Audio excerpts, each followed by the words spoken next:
편안한 오후 보내고 계십니까? 뉴스와이드 이상훈입니다. 한동훈 전 위원장이 당권 도전에 나서자 경쟁자들의 견제구가 연일 나오고 있습니다. 이런 가운데 그동안 한 전 위원장을 원색적으로 비난해온 홍준표 대구시장이 얼치기 후보가 벌써부터 정권을 흔든다 이렇게 또다시 비판했습니다. 자, 그리고요. 경기도 화성에 소재한 1차 전지 제조 공장에서 불이 났습니다. 다수의 인명피해가 지금 발생한 상황인데요. 리튬 전지 특성상 물이나 소화기로도 불이 쉽게 꺼지지 않아 소방 당국도 진화에 어려움을 겪었다는 얘기가 나오고 있습니다. 화재 현장과 피해 상황 그리고 여러 가지 상황에 대해서 자세히 전해드리겠습니다. 자, 이런 이슈들과 함께 저는 1분 뒤에 돌아오겠습니다.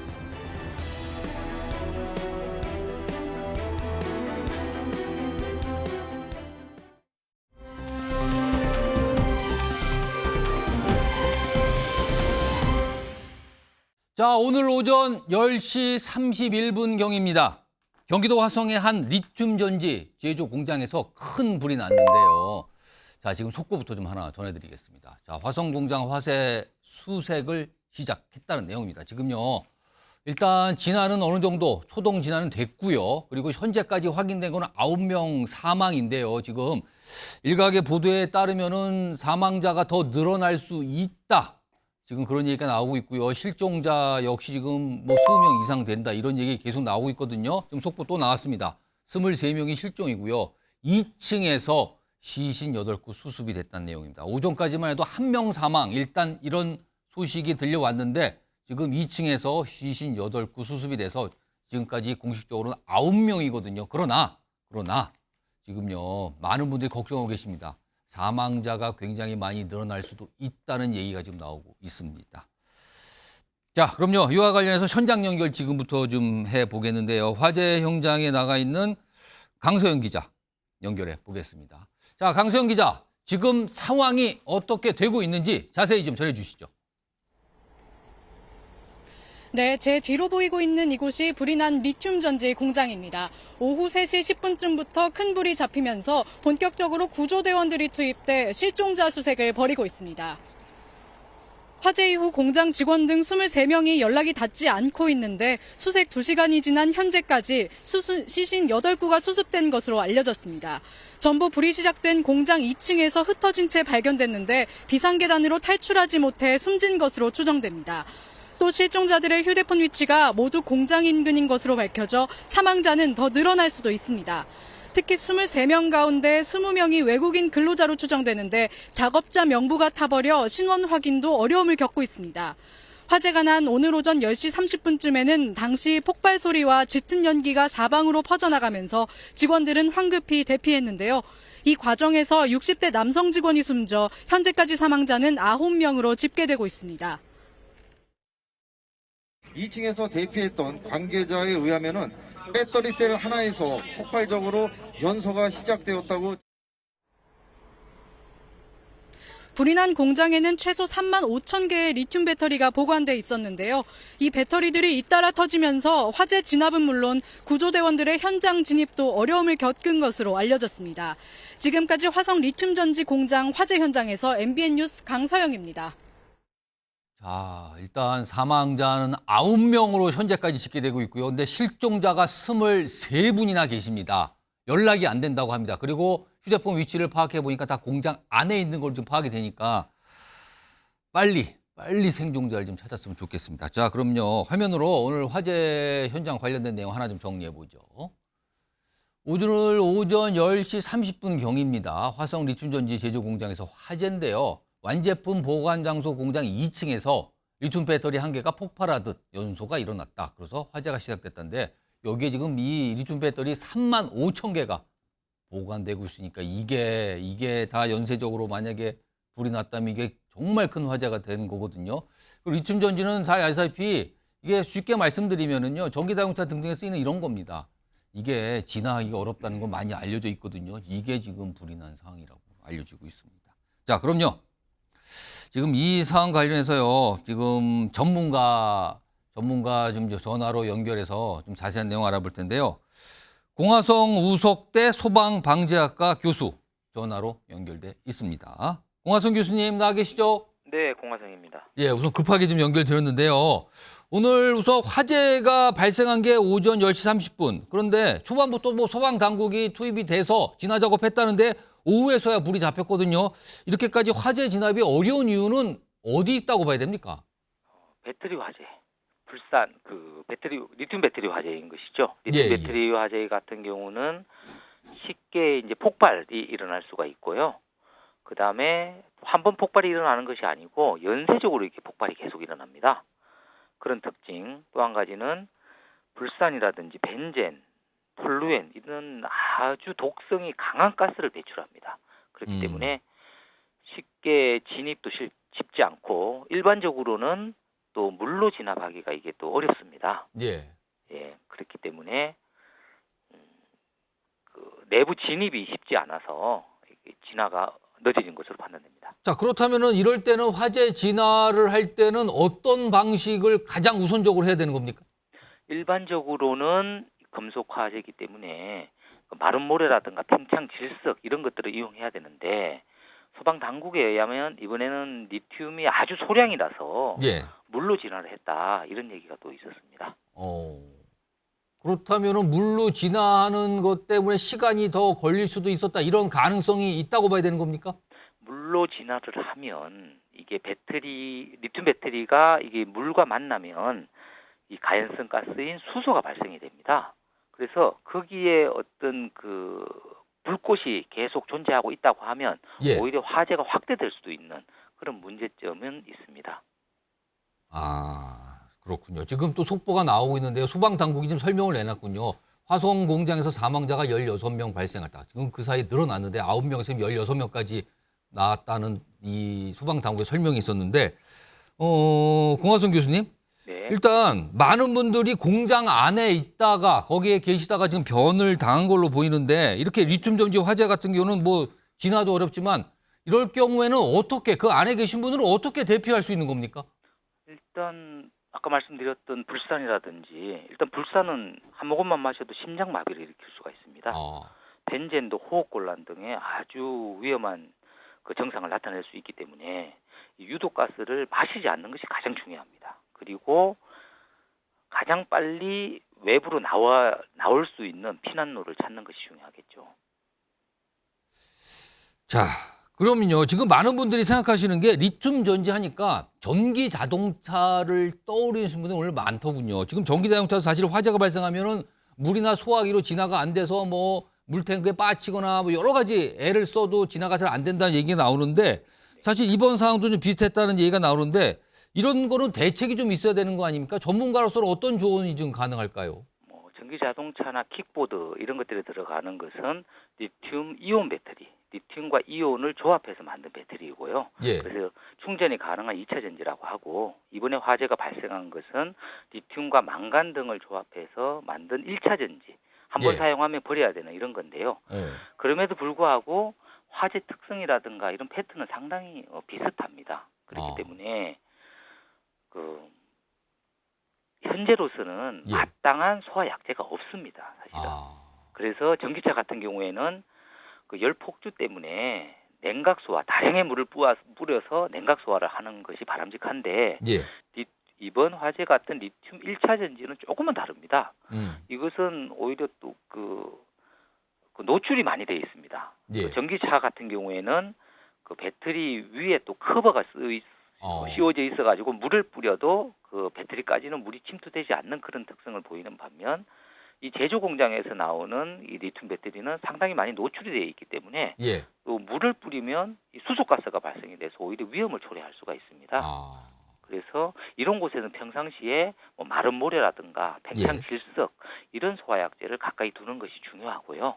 그리고 강한 충격을 가하면 또 이게 폭발 우려가 있기 때문에 예. 강한 충격을 가하지 않도록 조치를 취하는 것도 필요합니다. 알겠습니다. 오늘 말씀 여기까지 듣도록 하죠. 지금까지 우석대 소방방재학과의 공화성 교수였습니다. 고맙습니다. 네.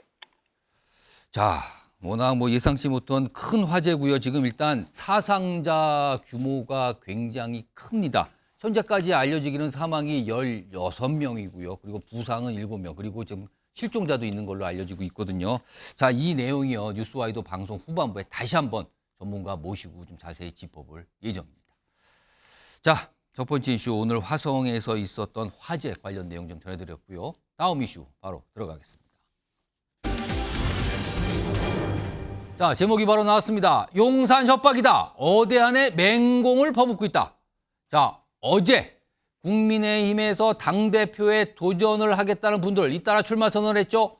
자, 그런데요. 특히 한동훈 전 위원장의 출마 선언문 내용을 놓고요. 다른 경쟁 후보들이 굉장히 비판을 하고 있는 상황입니다. 자, 이 얘기 좀 해볼 텐데요. 그럼요. 어제 한동훈 전 위원장이 출마 선언과 함께 뭐라고 얘기를 합니다. 어떤 계획과 입장을 밝히고요. 그와 관련해서 오늘도 얘기를 추가했습니다. 먼저 그 목소리부터 들어보겠습니다. 대통령실과 당의 관계는 어떤 수직적인 관계? 지금까지 그런 면들이 좀 있었잖아요. 그거 좋으셨어요? 그거 총선에서 판단하신 것 아닌가요? 그러지 말라고? 저도 그러면 안 된다고 생각합니다. 진실 규명을 위한 특검을 우리 국민의힘이 나서서 추진해야 한다는 것이 제 생각입니다. 제가 당대표가 되면 국민의힘에서 진실 규명을 할 수 있는 특검을 발의하겠다는 말씀을 드립니다. 그게 민주당 법안을 민주당이 고집한다면 저는 그 법은 통과되면 안 된다고 생각합니다. 그리고 그 법에 대해서는 거부권을 행사하고 그 거부권을 우리 당이 전폭적으로 지지할 충분한 명분이 있다고 생각합니다. 자, 민주당이 지금 추진하고 있는 최혜병 특검법안, 그건 아니다라고 얘기를 했습니다만 국민의힘이 자체적으로 특검법안을 발의해야 된다. 이런 얘기, 그리고 특검법 자체에 대해서는 찬성하는 의견이다. 이렇게까지 밝혔거든요. 자, 그러자 경쟁자들의 어떤 비판 입장이 어제 오늘 계속 나오고 있는데요. 화면으로 좀 정리해보죠. 자, 한동훈 전 위원장 핵심은 이겁니다. 진실규명 위한 특검을 국민의힘이 추진해야 된다. 그럼 크게 보면 특검법, 최혜병 특검법 찬성한다. 다만 국민의힘 자체 발의할 필요가 있다. 그리고 내용은 좀 다르다. 이건데요. 그러자 어제 출마 선언했던 다른 분들 있죠? 일단 나경원 의원은 순진한 말싸 아니고 위험한 균열을 일으킨다.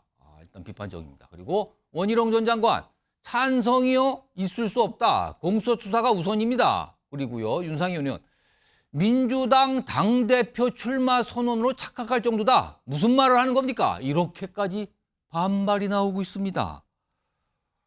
일단 이 얘기 잠깐 해볼까요? 정기남 조선대 개공 교수 나와 계신데요. 일단 어제 한동훈 전 위원장이 출마 선언과 함께 이 최혜병 특검법 일단 찬성한다는 얘기부터 꺼내놓고, 물론 그 외에는 뭐 법안의 구체적 내용을 설명했습니다만 찬성으로 포문을 열었어요.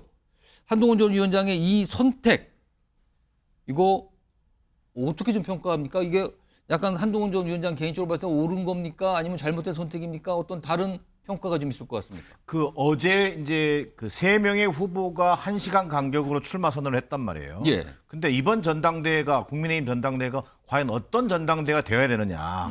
말 그대로 윤심을 따르는 전당대회가 될 것이냐. 아니면 민심을 따르는 전당대회가 되어야 될 것이냐. 이런 어떤 기준을 지금 보고 쳐다보고 있는 상황에서 예. 어제 한동훈 전 위원장의 특검법에 대한 어떤 전향적인 입장 발표가 없었다면 출마하겠다는 당대표가 모두 민심이 아닌 윤심을 따르겠다라고 하는 후보로 아마 전락했을 가능성이 커 보입니다. 예. 그런 면에서 한동훈 전 위원장이 이 특검 추진에 대해서 최상병 특검 추진에 대한 전향적인 입장을 발표한 것은 만시지탄이지만 총선이 지난 2개월 지난 2개월이나 지난 시점에서 발표했다는 점에서는 만시지탄이지만 예. 그나마 여권의 당대표가 되겠다는 후보 중에서 유일하게 민심을 쫓아서 최상병 특검에 대해서 어떤 그 긍정적 입장을 밝힌 것은 저는 평가할 만하다. 그리고 오히려 최상병 특검을 통해서 발표함으로 인해 가지고 어제 전당대회 유력한 후보들이 4명이나 다 출마하고 있습니다만 한동훈 대 비한동훈 이른바 1대3 구도를 정확하게 만들어냈다. 그런 면에서 오히려 한동훈 입장에서는 전 위원장 입장에서는 예. 결코 불리하지 않은 구도를 만들었다는 측면에서도 저는 전략적으로도 나름 성공한 전략으로 보고 싶습니다. 정욱진 변호사? 네네. 최혜병 특검 찬성 의견을 만약에 밝힌다면 다른 당권 경쟁주자로부터 맹폭을 받을 거다. 이것도 한동훈 전 위원장이나 한동훈 전 위원장 측에서 예상했을 거 아닙니까? 그럼에도 불구하고 어제 출마 선언에서 이 내용을 굉장히 비중 있게 밝혔거든요. 어디에 이유가 있다고 보십니까? 일단은 한동훈 비대위원장이 저 후보가 이제 다 후보라고 하겠습니다. 예. 그 굉장히 어제 출마 선언문이 그 기자회견이 길었어요. 예. 나경원 후보 같은 경우 7분 30초 2245자였고요. 그다음에 원희룡 후보는 4분밖에 안 했어요. 747자. 아, 다 적어 오셨습니까? 지금 글자 수를. 뭐 누가 적어놨더라고요. 누가 어. 다 세놨더라고요. 한동훈 후보는 28분에 8,949자 이야기를 했거든요. 그런데 확실히 길었군요. 그런데 아니 그러니까 저기 누구야 원희룡 후보에 비하면 7배예요, 7배. 그런데 한동훈 후보도 그 순직 해병 사망 사건 관련해 가지고 예. 원래 준비했던 원고에 이 내용이 있었던 게 아니에요. 오. 제가 어제 봤거든요. 예. 어제 봤는데 어떤 기자가 예. 이제 다 질의응답 받는 그 순간 시간에 순직 해병 관련해 가지고 어떻게 생각하느냐 그 질문을 받고 거기에 대해서 대답을 갖다가 한 거죠. 그러니까 애당초부터 이 부분에 대해서 준비한 건 아니었던 것 같고 그럼에도 불구하고 질문이 나올 것이다. 이 부분과 예. 뭐 그다음 김건희 여사 특검 뭐 등등 관련해 가지고 예. 지금 현안 관련된 질문이 나올 것이다. 그 중에 꼭 나올 게 이 순직 해병 사건이다. 예. 이렇게 생각을 했던 것 같은데 그런데 지난번에 대통령이 그 5월 21일에 거부권 행사했었거든요. 그렇습니다. 근데 거부권 행사했을 때 대통령실에서 낸 보도 자료 중에 여러 가지 이유가 있었는데 예. 가장 큰 이유는 무엇이었냐면은 공수처 수사가 우선이다. 그 이야기였단 말이에요. 그러니까 그런데 지금 상당히 공수처 수사가 진행이 되고 있단 말이죠. 그렇습니다. 그다음에 그 사이에 국회가 21대에서 22대로 넘어가지 않았습니까? 예. 그런데 더 상황은 더 악화가 됐어요. 그래가지고 지금은 야당이 192석이지 않습니까? 그런데 그 와중에 그 이 순직해병 특검법 만약에 그 뭐 발의가 되면 예. 상정이 되면 찬성하겠다라고 한 여당 의원이 4명이나 돼요. 근데 그 중에 누가 있냐면 안철수, 예. 김재섭, 그 다음에 조경태 의원은 나경원 후보의 뭐 좌장 역할을 한다고 뭐 그런 이야기까지 하지 않습니까? 예. 조경태 의원까지도 찬성하겠다라고 이야기했으니까 예. 여기에서 4명만 이탈하면은 거부권이 무력화된단 말이죠. 예. 굉장히 제가 봤을 때 시리어스한 상황인데 여기에 대해서 아무런 대비를 하지 않는다. 이거는 여당의 대표가 될 사람이라고 한다면 어떻게 보면은 굉장히 직무유기한 것과 마찬가지이다. 그러면 거부권이 있더라도 다시 재표결제 통과될 거를 그런 가능성을 감안한 발언이 어제 나온 발언이다 이렇게 보시는 겁니까? 제가 봤을 땐 여기에 대해서 한동훈 그 후보가 예. 고민을 했고 그 고민의 결과 그러면 민주당 안으로 하느니 그러느니 여당에서 먼저 발의하는 예. 그런 것이 필요하지 않겠느냐. 왜냐하면 그때 대통령실에서 거부권 행사하면서 했던 논리 중에 하나가 그 특검 임명권은 대통령한테 부여되는 것이 원칙인데 예. 사실상 민주당이 행사하는 거 아니냐. 그다음에 고발인이 판사 검사를 갖다 선정하는 건 그건 말이 안 되는 거 아니냐. 예. 이런 논의가 있었기 때문에 그렇기 때문에 새로운 그 어떤 그런 새로운 종류의 특검안을 만드는 것이 필요하다. 이런 논리가 아니었나 싶습니다. 일단 두 분 말씀 들어봤는데요. 다른 경쟁 후보들은 오늘도 이 부분에 대해서 맹 비판을 가했습니다. 그리고 한동훈 후보, 이제 후보라고 불러도 되겠네요. 한동훈 후보도 이에 관해서 어떤 대응 발언을 좀 했거든요. 묶여 있습니다. 들어보시죠. 근데 공수처 수사가 이상하다. 그럼 당연히 특검 가야 됩니다. 예. 근데 지금부터 저렇게 하면요. 자, 그러면 한동훈 특검도 야당이 발의했는데 여론조사 높으면 그럼 특검 하시겠습니까? 묻고 싶습니다. 정말 이거는 나이브한 생각이고 순진한 생각이라는 거예요. 그래서 과연 우리 지난 2년 동안 우리 법무부는 무엇을 했고 우리 사법부는 무엇을 했고 우리 여당의 지도부는 무엇을 했는가? 정치적인 의혹이라고 전부 특검 가면 우리 헌법에서 정해놓은 1차적인 수사기관 뭐하러 있습니까? 저는요 그걸 보면서 한마디로 네. 민주당 당대표 나가시는구나. 그러게 말이에요. 당정관계 파탄 나고요. 그럼 윤석열 대통령 탈당 이거 원하는 거 아닙니까? 수사를 법무부가 하는 건 아니고요. 법무부가 우리 정부의 기조에 의해서 수사 지휘권을 행사하지 않고 있죠. 여러 가지. 한동훈 특검도 야당에서 발의할 때 뭐 여론조사가 높으면 그것도 수용하실 거냐 이런 식으로 그런 얘기까지 하셨으면 뭐 제가 특별히 더 거기 평가하지는 않겠습니다. 오늘 뭐 다른 후보들은 뭐 맹 비난이고요. 한동훈 후보는 비교적 차분하게 대응을 하고 있는 것 같네요. 그거에 대해서. 자, 이런 상황에서 홍준표 대구시장 이 사안에 대해서 오늘도 빠지지 않고 생각을 밝혀놨네요. 화면에 있습니다. 일단 표현부터 시작이 됩니다. 저렇게. 얼치기 후보 벌써부터 현 정권을 흔든다. 그러면서 이렇게 딱 얘기해요. 최상병 특검 발의 동참할 여당 의원 있겠나. 이거 보니까 앞에 말한 그 얼치기 후보 분명히 누군가 한 명이죠. 지금. 본인 특검 받을 준비나 해라. 이거 나경원 의원이 한 거하고 비슷한 맥락인데 지금. 얼치기 후보 본인 특검 받을 준비나 해라. 이렇게 됩니다. 지금. 김철원 경일대 특임 교수 나와 계신데요. 지금 3명의 다른 경쟁 당권 후보들과 홍준표 대구시장은 한동훈 위원장의 저 특검 찬성 입장 표명에 대해서 왜 이렇게 반대하는 겁니까? 일단 굉장히 이 국민의힘 내부에서도 보면 상당히 한동훈 위원장이 던진 저 채모 상병 특검 좀 전격적으로 조건부 수정하자는 것에 대해서 좀 상당히 혼란스럽고 그 진위가 무엇인지에 대한 논란은 좀 있거든요. 사실은 이 채모 상병 특검에 대한 대원칙은 좀 정해져 있었습니다. 그러니까 대통령이 거부권 행사하고 이 법안이 부결되면서 사실은 이제 특검은 한다. 그 대신에 공수처 수사가 미진할 경우에 한다. 이 전제의 조건이 있었거든요. 그렇기 때문에 만약 한동훈 위원장이 저런 식으로 특검 법안을 얘기를 해버리면 어쨌든 거부권 행사한 대통령의 리더십 또는 권위가 상처를 받게 되거든요. 그렇기 때문에 대통령 흔들기 아니냐 이런 문제가 생기는 거거든요. 그래서 나온 표현이 일단 민주당 당대표 출마 선언한 줄 알았다 하고 또 다른 후보는 순진하다. 그렇습니다. 그리고 또 얼치기다 이렇게까지 반응이 나왔단 말이에요. 왜냐하면 이번 22대 총선이 끝나고 난 다음에 다시 한번 여소야대 상황이 되면서 국민의힘이 정말 어려운 상황이 됐거든요. 윤석열 대통령이 국정 운영을 꾸려나가는 데 있어서 상당히 힘든데 그런데 그 안에서 보면 여론이 또는 안에 당론이라든가 이런 것들이 좀 통일이 돼야 되는데 이 부분에 있어서 단일 대우를 형성하지 못하고 흔드는 게 되니까 그건 아마 다른 후보들 입장에서 볼 때는 그 부분에 대해서 공략을 하는 것 같고요. 특히 국민의힘 같은 경우에는 과거 우리가 당선시켰던 대통령이 탄핵당한 그런 트라우마가 있거든요. 그리고 보면 그것은 그 당 내부에서 다른 의견이 나오고 다른 분열되는 그런 얘기가 나왔기 때문에 그런 것들이 일어났다는 그런 부분이 있어서 아마 지금 한동훈 위원장이 저 부분에 있어서는 아마 본인의 진위는 그랬던 것 같아요. 특검 수용은 불가피하다. 특히 다음 달 7월 19일이 되면 채모 상병이 순직한 지 1년이 됩니다. 그런데 경찰에서 아직도 수사 결과를 못 내놓고 있거든요. 공수처에서도 수사 결과를 못 내놓고 있고 오히려 새로운 사실, 새로운 의혹들만 계속적으로 나오고 있는 부분이기 때문에 한동훈 위원장 입장에서 볼 때는 특검은 불가피하다. 그런데 특검이 불가피하지만 민주당이 내세운 그 특검 법안으로는 안 된다.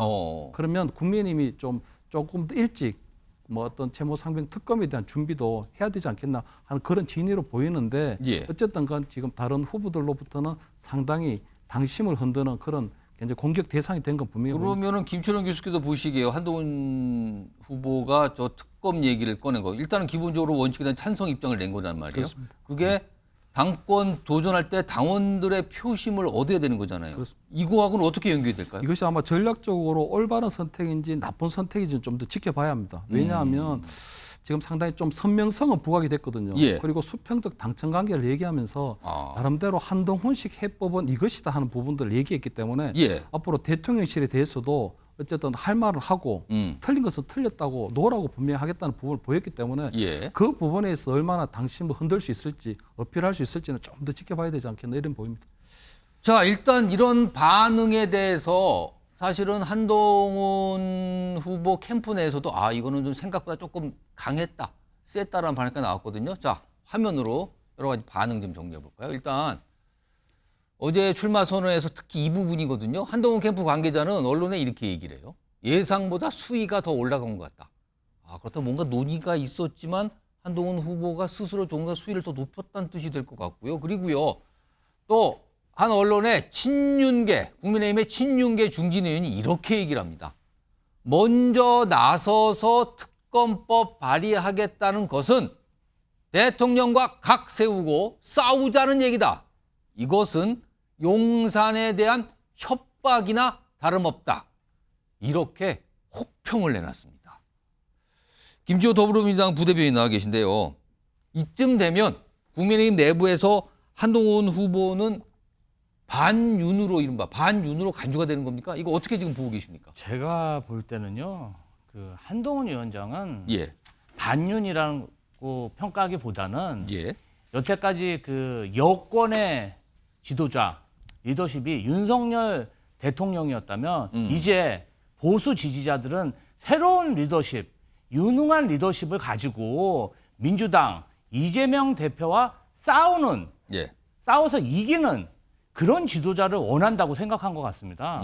그래서 지금 하늘 아래 두 개의 태양이 있을 수 없지 않습니까? 그래서 어떠한 메시지도 다른 분들과 너무 차이가 나요. 결국은 내가 윤석열 대통령을 대신할 리더십을 보여주겠다는 건데 가만히 있을 대통령이 어디 있겠습니까? 거기다가 2년 동안 정권 2인자로 장관 임명에 또 여당 비대위원까지 해서 총선 공천권까지 줬는데 결국은 나를 뛰어넘는 정말 조종자 역할을 하겠다 이런 모습을 하다 보니까 굉장히 친윤 쪽에서는 불쾌해하는 게 사실인 것 같고요. 사실 한동훈 위원장이 정말 당대표가 된다면 그 8표만 제2요구할 때 민주당 쪽으로 투표를 해도 대통령의 거부권이 무력화됩니다. 그러면 사실상 캐스팅 보드 역할을 할 수 있는 거고 그걸 주로 대통령의 국정 운영을 좌지우지할 수 있는 그런 힘이 생길 수도 있습니다. 그렇기 때문에 대통령실 입장에서는 굉장히 좀 복잡하고 그러다 보니까 뭐 장해찬, 뭐 도태우 이런 분들 이야기가 복당 얘기가 나오는 것 같습니다. 지금 이 어제 출마 선언에 여러 가지 내용이 있었는데 그 중에서 가장 주목을 받았던 최혜병 특검법 추진하겠다는 거, 원칙적으로 이 특검법에 찬성한다는 거, 이게 지금 여러 가지 파장을 일으키는데 이런 가운데요. 지금 방금 김주호 부대변인이 미리 딱 언급을 한 말씀 하셨는데 화면에 있습니다. 그 내용. 장해찬, 도태우 전 후보입니다. 총선 당시에 여러 가지 논란이 불거졌을 때 국민의힘 내에서 공천이 취소가 되죠. 그리고 무소속으로 나가서 출마하신 두 분인데 그러니까 한동훈 전 위원장이 당시에 비대위원장으로서 여러 가지 총선과 공천 과정을 주도했다고 봐야 되잖아요. 그러니까 감정적으로 정치적 입장이 좋지 않을 수 있어요. 근데 한동훈 전 위원장 출마 당권 도전에 대해서 이렇게 반응을 보였어요. 최근 주말과 오늘입니다. 먼저 장해찬 전 청년 최고위원은 정통 보수같이 사라졌다. 참여연대 출신들이 당주인 행세한다. 한동훈 전 위원장이 영입한 인사들을 저렇게 겨냥합니다. 보수에 갇힌 노선 재정비해야 됩니다. 이렇게 얘기를 하고요. 도태우 변호사, 보수 정체성에 강한 의구심이 든다. 이걸 영어 발음을 잘해야겠는데요. 이거는요. 패션이 아닌 패션을 추구해야 된다. 근데 한글로는 다 그냥 패션입니다만. 이렇게 비판을 합니다. 그리고요. 이런 상황에서 국민의힘 관계자는 무소속으로 출마한 사람들 복당을 검토하고 있다. 지금 현재 그렇답니다. 이런 얘기가 나오고 있어요. 관련 목소리 좀 들어볼까요? 무소속 출마하는 본인의 어떤 선택이지만 당선된 다음에 다시 복당한다. 이런 생각이라면 저는 그런 일을 절대 허용하지 않을 것이라는 점을 말씀드립니다. 공관위의 판단은 그 이후에 다른 사안들에 대한 어떤 언급들이 더 나오고 하게 되면 우리 당 입장에서는 공천을 유지하기 좀 어렵지 않은가라는 판단을 새로 한 것 같습니다. 저도 거기에 공감합니다.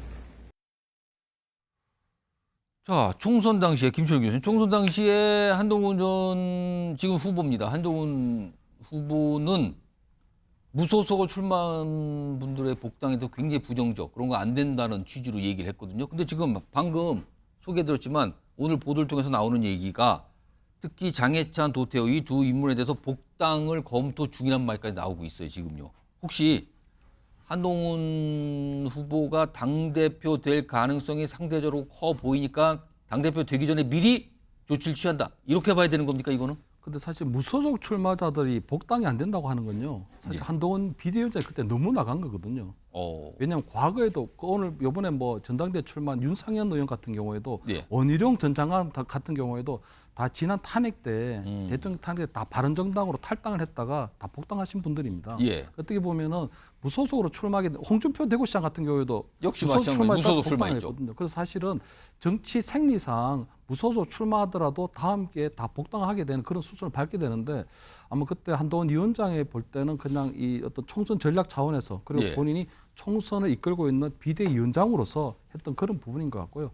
어쨌든 지난 보면은 그 도태우 변호사 같은 경우는 박근혜 전 대통령의 탄핵 변호사였고 장해찬 같은 경우에는 어쨌든 윤석열 대통령 뭐 1호 뭐 가장 뭐 최측근으로 뭐 1호 참모 본인 스스로 그렇게 밝혔어요. 그렇기 때문에 아마 저 두 사람의 어떤 그때 공천 취소를 주도했던 사람이 한동훈 위원장이거든요. 그렇기 때문에 한동훈 위원장 입장에서 볼 때는 두 사람의 복당이 달갑지는 않을 텐데 제가 볼 때 지금 한동훈 위원장이 만약에 당대표가 된다면 이것은 단순하게 한동훈 위원장이 당대표를 되는 걸 떠나서 지금 임기 중반을 넘어가고 있는 윤석열 대통령에게 상당하게 큰 부담이 될 게 분명하거든요. 왜냐하면 어제 그 한동훈 위원장의 출사표 중에서 가장 조금 주안점을 둬야 되는 부분은 나경원 의원을 향해서 큰 꿈을 가져라는 거였습니다.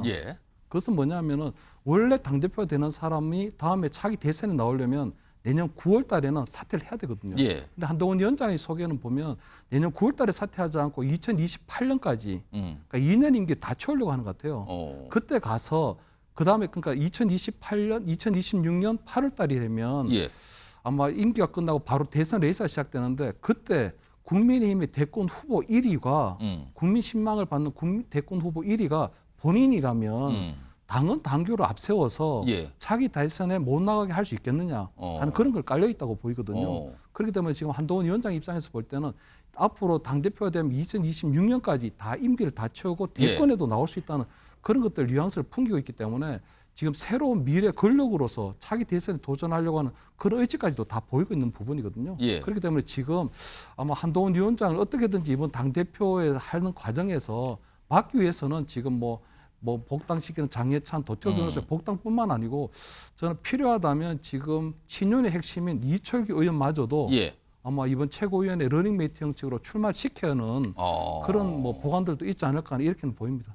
이철규 의원이 러닝메이트는 누구의 러닝메이트가 이철규 의원이 나경원 의원하고 할지 원희룡 의원하고 할지 모르지만 현재는 두 사람이 어떤 아주 강력한 한 방을 보여주지 못하고 있거든요. 그래서 지금 어차피 대표는 한동훈이라는 큰 대세 흐름을 깨지 못하고 있기 때문에 지금 만약에 한동훈 대표를 지금 좀 주저앉히려거나 또는 막기 위해서라면 새로운 단계별 스텝이 나와야 되지 않을까 이렇게 보입니다. 그러니까 지금 장해찬, 도태우 두 인물에 대한 복당 얘기가 나오는 게 한동훈 후보에 대한 견제 이 차원으로 보인다 이런 분석이신데요. 김지호 부대변인. 하필 그러니까 통상 이런 복당 이런 굉장히 좀 신중한 문제일 수도 있어. 그렇다면은 8월이면은 새 당대표가 오거든요. 그럼 그 이후에 밀어서 그때 새 당대표 뭐 결정하라 이렇게 할 수도 있는데 굳이 지금 두 인물에 대한 복당이 검토 중이라는 얘기가 나오는 건 왜 그런다고 보십니까? 단순히 복당만 추진하는 게 아니라 제가 볼 때는 이 두 분이 어떤 구구 세력의 대중성이 있는 분들입니다. 복당되면 바로 최고위원회에 도전할 것이고 그 원희룡, 나경원 중에 한 분과 결합을 해서 런닝메이트화 해서 선거 중에도 어마무시한 네거티브를 할 수 있고 최고위원이 돼서도 계속 견제를 할 수가 있는 것이죠. 그러면 잠깐만 지금 이 당대표나 최고위원 되려면 오늘 내일 등록을 하니까 아마 시기상으로 안 될 것 같은데 만약에 이 두 인물이 복당하게 된다면은 보수 성향을 드러내면서 한동훈 후보에 대한 맹공을 퍼붓는데 선봉이 될 수 있다 이런 뜻입니까? 그렇죠. 그러면? 그리고 어떤 최고위에 출마를 못하더라도 어떤 캠프에 합류해서 정말 네거티브를 세게 할 것이고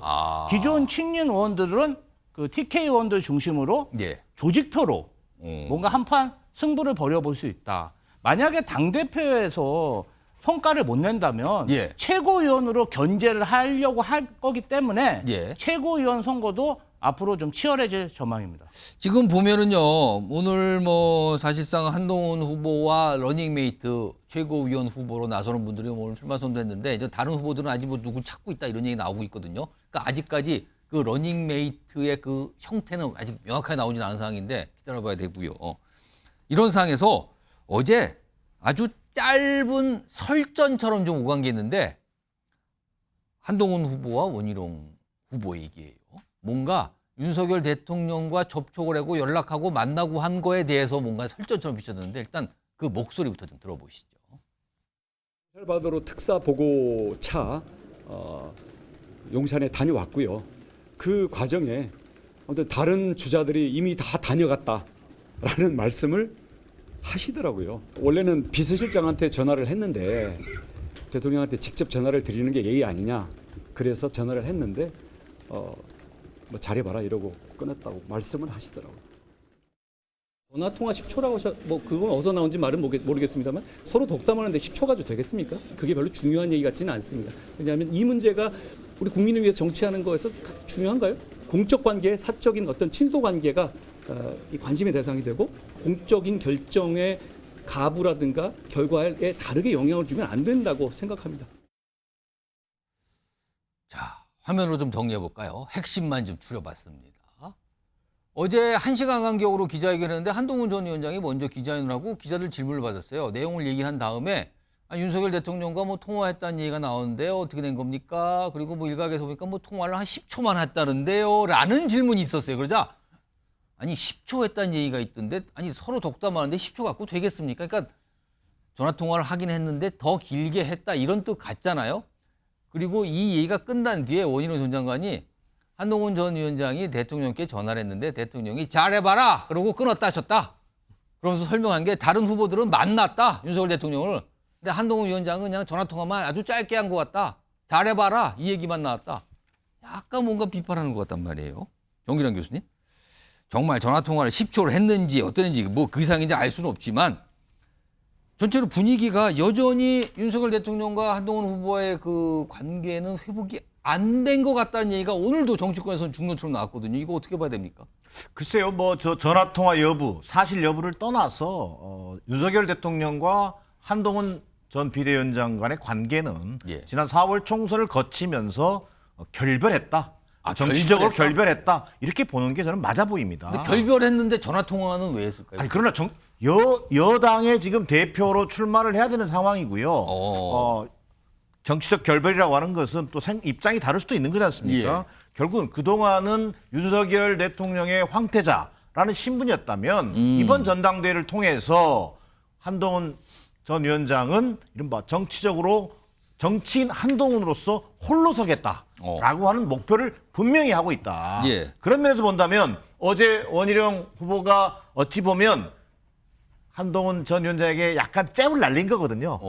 내가 알아봤더니 내가 용산에 가봤더니 윤심은 당신한테 한동훈한테 없는 것 같던데. 다른 분들은 만나 식사도 하고 저는 만나서 뭐 보고도 했는데 거긴 전화했던데 짧게 했더군요. 거기다가 잘해봐라 정도였다며 뭐 이런 식으로 잽을 날린 건데 저는 한동훈 전 위원장이 어찌 보면 홀로서기라고 하는 관점에서 이미 수직적 당정 관계를 좀 수평적 당정 관계로 변화시켜야 되겠다. 또 최성병 특검과 관련해서 좀 긍정적인 어떤 입장을 내놓는다든지 이런 것들을 통해서 어찌 보면 윤석열의 한동훈이 아니라 정치인 한동훈으로 서고자 하는 구도를 만든 상황에서 본다면 오히려 10초 통화했다는 얘기가 결국은 다른 후보들과 차별성을 좀 보여준 것과 동시에 더 나아가서 윤석열 대통령과는 좀 거리가 떨어져 있는 오히려 그런 측면에서 본다면 한동훈 전 위원장의 지금 선거 전략을 원희룡 후보가 도와주고 있는 꼴이다.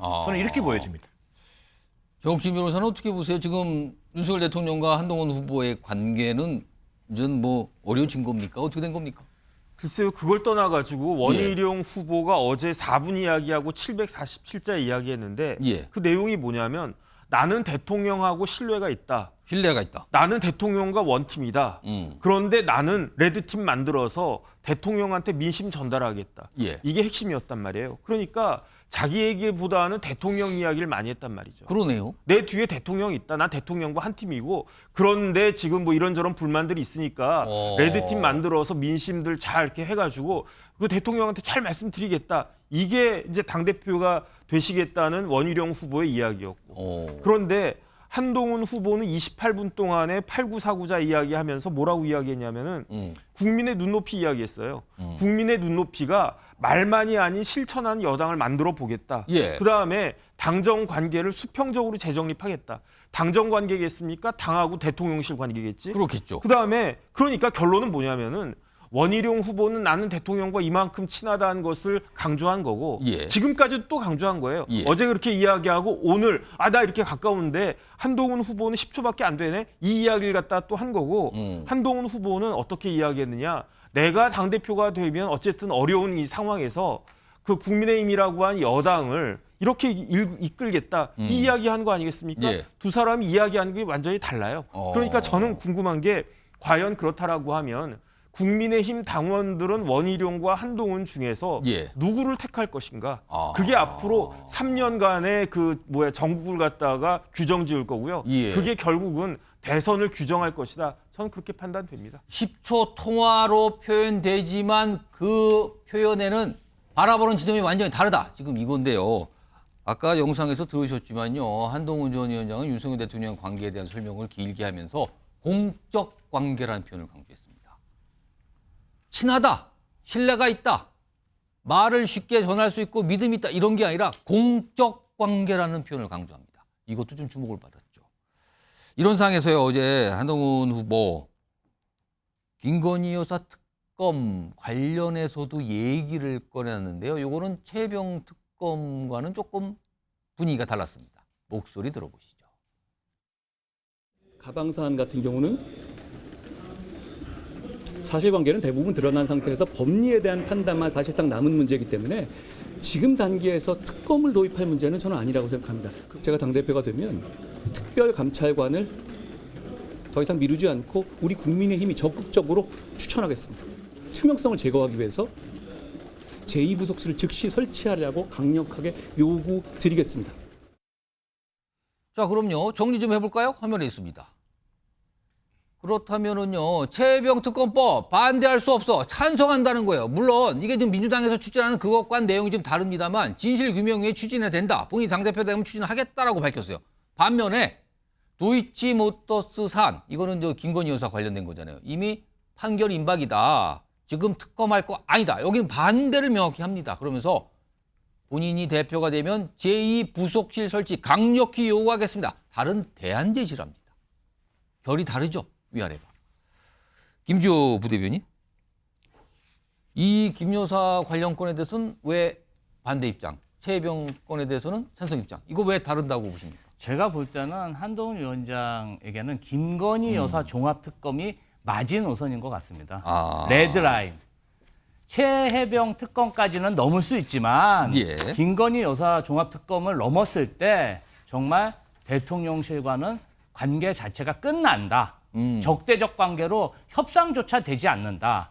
정말 볼장 다볼 사이로 갈 수 있기 때문에 예. 정치라는 게 그래도 주고받는 거 아니겠습니까? 너무 서로 간에 막 간다면 협의 자체가 안 되고 소통이 안 되기 때문에 결국은 본인에게도 손해라고 생각하는 것 같습니다. 그래서 김건희 여사는 한동훈에게도 성역이었다. 이렇게 평가합니다. 거기까지는 건들지 않으려고 한다. 이 뜻인데. 이거 김철웅 교수님은 짧게 제가 이거 어떻게 좀 봐야 됩니까? 뭐가 최병 특검법과 김건희 여사 관련된 특검법은 입장이 달라요. 이거 어떻게 봐야 됩니까? 한동훈 위원장이 밝혔거든요. 지금 김건희 여사에 대한 특검은 도입할 단계가 아니라는 부분을 분명히 짚었습니다. 그렇기 때문에 지금 채무 상병 특검하고 저는 결은 똑같다고 보이거든요.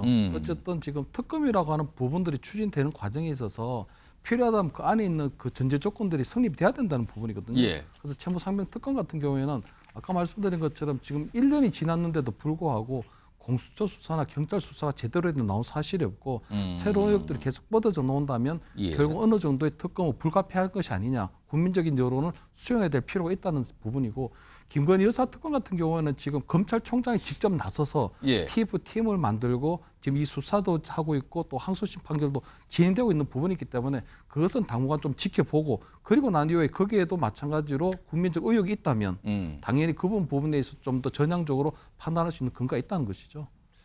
자, 지금 뭐 한동훈 전 위원장을 중심에 놓고 당권 도전과 관련된 얘기를 쭉 해보고 있는데요. 자, 그럼 여기서요.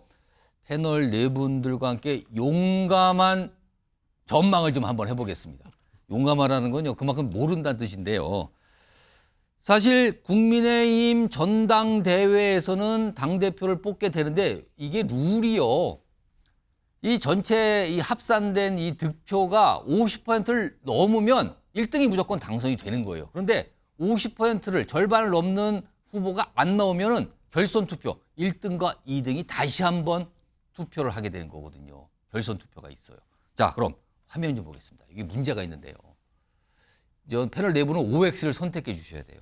지금 보면 4명의 도전자들이 있잖아요. 지금 후보들이 일단 나왔어요. 4파전 국민의힘의 당권 레이스 과연 결선 투표가 이루어질까입니다. 지금까지는요. 한동훈 전 위원장의 뭐 유력하다 대세다 그래서 어대한 뭐 이런 말이 나왔단 말이에요. 어차피 당대표는 한동훈. 그런데 다른 유력한 정치인들이 출마하면서 이게 조금 변화가 생기는 거 아니냐는 얘기도 오늘까지 있었거든요. 자, 그렇다면 패널 4분들이 보시기에는 국민의힘 전당대회에서 당대표를 뽑을 때 결선 투표가 있을 것 같다라고 생각하시면 O고요. 그런 일은 없을 것 같다. 그냥 한 번에 결정될 것 같다 하면 X를 선택하시는 겁니다. 들어주세요. 자, 들어서 가슴 쪽에 들어주세요. 오, 전원 X인데요. 그럼 결선 투표 없이 그냥 한 명 1등이 바로 단박에 결정된다 이 뜻인데 정기란 교수님부터 어떤 이유에서 결선 투표가 없다고 전망하십니까? 그만큼 보수층의 위기감이 지금 굉장히 팽배하다. 이번 전당대회를 통해서 보수층이 재건의 어떤 그 기회, 비전을 찾아내야 된다고 생각하는 것 같습니다. 자, 그런데 지금 윤석열 대통령에 대한 그 어떤 반응이 어떻습니까? 국민 지지율, 국정운영 지지율 20% 후반에서 30% 초반입니다. 그리고 더 이상 윤석열 대통령, 윤심 뭐 운운하면서 수직적 당정 관계, 자, 이것이 결국은 이 총선의 괴멸적 참패를 가져왔습니다. 뭔가 이 새로운 인물을 통해서 기회를 만들어내야 한다라고 하는 것이 지금 전당대회 보수 지지층의 표심이라고 할 때 지금 현재 나타나고 있는 구도를 보면 결국은 윤심을 따르는 3명의 후보와 민심을 그나마 쫓아가려고 하는 한동훈, 홀로서기에 나선 한동훈의 구도로 짜여지고 있습니다. 그 속에서 이번 전당대회 룰조차 지난 김기현 당대표 선거 때 어거지로 김기현 당대표를 만들어내기 위해서 당원 100% 투표를 했지만 이번에 20% 민심 반영이라고 하는 것을 장치를 두었습니다. 그렇게 본다면 여론조사 20% 반응, 결국 민심 무시할 수 없는 숫자이다. 두 번째, 보수지층의 팽배해 있는 이른바 보수지층의 위기감이 결국은 새로운 정치인 한동훈 정치인을 통해서 뭔가 이 보수의 위기를 한번 뛰어넘어야 된다라고 하는 그 흐름이 크다. 세 번째, 자, 유력 대선 주자들이 합류하면서 뭔가 2등, 3등, 4등이 하나의 흐름을 만들어낼 수 있지 않겠느냐. 만약에 한동훈 후보가 1위로 결선 50% 득표를 하지 못한다면 2위부터 4위까지 후보가 친윤 후보라고 하는 어떤 정체성을 가지고 나름대로 결집한다면 뒤집을 수 있지 않겠는가. 충분히 생각할 수 있습니다만 저는 지금까지 정치사에서 세력을 달리하는 사람들이 이질적인 세력이 결합해서 결국은 1위 후보를 이기는 경우는 많이 보았습니다만 비슷한 색깔의 비슷한 컬러의 색깔을 가진 후보들이 2등, 3등, 4등이 산술적인 합으로 1위 후보를 이기는 경우를 보지 못했다는 측면에서 사실은 결선 투표를 가더라도 쉽지 않겠습니다만 지금 흐름은 어대한이 약간 지금 뭔가 출렁거리는 수준이지만 근본적인 판세를 뒤집고 있지는 못하다라는 것이 개인적인 판단입니다. 다 똑같은 답을 4분이 하셔서 한 분만 더 볼까요? 정혁진 변호사. 들어주세요. X 한번 들어주시고 결선 투표 없다고 전망하신 건데 어떤 뭐 좀 떠오르는 근거가 있습니까? 글쎄요, 뭐 아직 한 달이 남아 있으니까 그러니까 또 어떻게 변화할지는 모르겠는데 저는 개인적으로 한동훈 후보를 견제할 수 있는 사람은 원희룡 후보라고 생각을 했거든요. 그런데 어제 출사표 이렇게 쭉 이야기하는 걸 보니까 사실은 저뿐만 아니라 제가 그런 이야기 많이 들었어요. 준비가 많이 부족한 것 같다. 너무 짧아서 그런 느낌을 받으신 겁니까? 짧은 것뿐만 아니고 그런데 당장 윤상현 후보가 뭐라고 이야기했습니까? 일주일 전까지 원희룡 후보가 내가 잘 도와주겠다 뭐 이런 이야기 했다는 거 아니었겠습니까? 그러니까 실질적으로 출마를 준비한 게 일주일이 채 안 되는 것 같다. 그럼 그 사이에 뭐 어떤 뭐 변화가 있었는데 좀 그 준비 기간이 짧았다 너무. 그러니까 제가 봤을 때는 이제 한 달 동안에 그 짧은 준비 기간을 다 극복하고 최소한 과반을 저지할 수 있을 만큼의 그러한 득표력을 보여줄 수 있을 것인가. 지금으로 봐서는 조금 어렵지 않나 하는 생각이 듭니다. 김주호 부대변인 계속 X 들고 계시는데 제가 다른 이유가 좀 있으십니까? 제가 짧게 드릴게요. 제가 어제 그 한동훈 위원장하고 원희룡 지사가 출마 회견을 하는 곳에 있었습니다. 보셨어요? 그런데 보수 유권자들이 새로운 보수 지도자를 선택하고 싶은 열망이 너무 강했습니다. 그러면 그때 지지자들 분들 밖에 막 국회 밖에 계시고 그 안에도 계시고 막 그랬다면서요. 그런데 그 한 300~400명 예, 그 한동훈 위원장 그 지지자들이 모였는데 제가 이제 진짜 지지자인지 동원됐는지 좀 확인하려고 확인하셨어요. 그래서 봤는데 진짜 지지자가 많았고 그리고 뭐 한동훈 위원장의 연설을 예. 듣기 위해서 공원에서 계속 리마인드로 듣는 그런 그 중장년층 여성분들도 굉장히 많이 눈에 띄었습니다. 그 분위기를 보신 거예요, 그러면? 예, 그래서 정말 국민의힘도 이제 제대로 한번 이겨보고 싶다. 민주당을 뛰어넘고 싶은 그 열망이 강하고 사실 윤석열 정부가 좀 부실한 리더십인 건 뭐 사실 아닙니까? 그러다 보니까 좀 한동훈 위원장에 대한 기대가 컸고 예. 두 번째로 한동훈 위원장도 그거를 좀 성찰을 하면서 태도, 예. 깐족깐족거리는 검사의 그 어떤 예.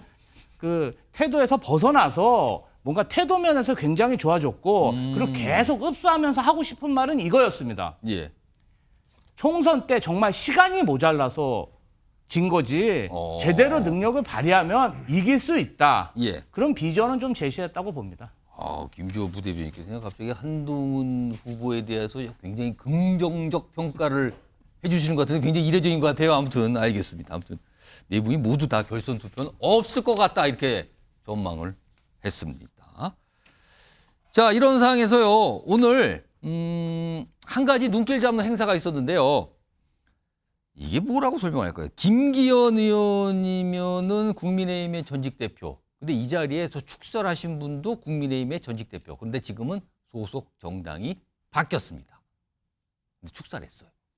그 모습 확인해 보겠습니다.